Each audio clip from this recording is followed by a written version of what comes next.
Student अब हम पढ़ेंगे, पहले पिछले लेक्चर में मैंने आपको पढ़ाया था मॉलिक्यूलर मैथ्स, और अब मैं आज को आपको पढ़ाऊँगी फार्मूला मैथ्स।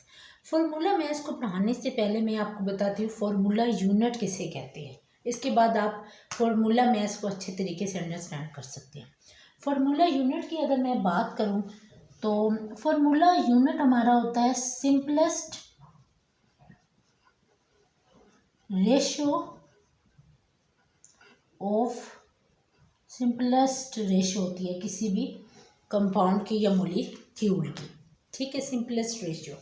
अगर मैं बात करूं, जैसा कि अगर इम्पेरिकल फार्मूले में हम क्या करते थे, इम्पेरिकल फार्मूले में हम किसी भी मॉलिक्यूलर फार्मूला जो था वो एक्चुअल वैल्यू था, और फिर इम्पेरिकल फार्मूला हमारे में वो था कि हम जो उसकी किसी भी कंपाउंड या मॉलिक्यूल की जो सिंपलेस्ट रेशियो होगी उसे हमने कहा था इम्पेरिकल फार्मूला। तो इसमें भी जो होगा फार्मूला जो जिसकी किसी भी हम जो कंपाउंड या मॉलिक्यूल ले रहे हैं उसकी जो सिंपलेस्ट फॉर्म होगी उसको कहेंगे हम फार्मूला यूनिट। और जो फार्मूला यूनिट होगा, फार्मूला यूनिट जो होता है वो किसकी फॉर्मेशन से आता है, हमारी आयनिक बॉन्ड की वजह से। वो आयनिक बॉन्ड जो होते हैं जिस भी कंपाउंड मॉलिक्यूल में आयनिक बॉन्ड होगा उसमें जो है वो फार्मूला यूनिट से रिप्रेजेंट किया जाता है।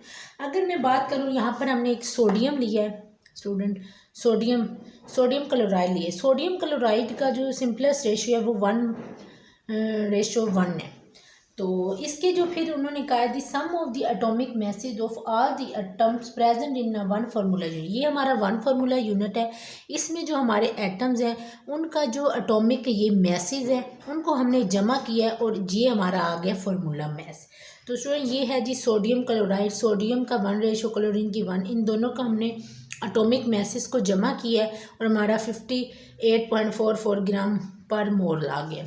इसके बाद आगे मैं नीचे की बात करूं तो ये दूसरा है मैग्नीशियम क्लोराइड है। मैग्नीशियम का 1 है, क्लोराइड का 2 है। इसका जो है वो 24.3 है प्लस 2 है, और 2 का 35.5 इसका एटॉमिक मैस है। इन दोनों को हमने जमा किया तो 95.33 हमारा ग्राम पर मोल आ गया। तो जो हम किसी भी सब्सटेंस का इस तरीके से फार्मूला मैस फाइंड आउट कर सकते हैं। और आप याद रखिएगा कि जो हमारे ये होते हैं ये क्रिस्टलाइन फॉर्म में, जो आयनिक बॉन्ड होते हैं वो 3D स्ट्रक्चर में होता है, क्रिस्टलाइन। हमारा जो सोडियम क्लोराइड होता है वो क्रिस्टलाइन स्ट्रक्चर में होता है।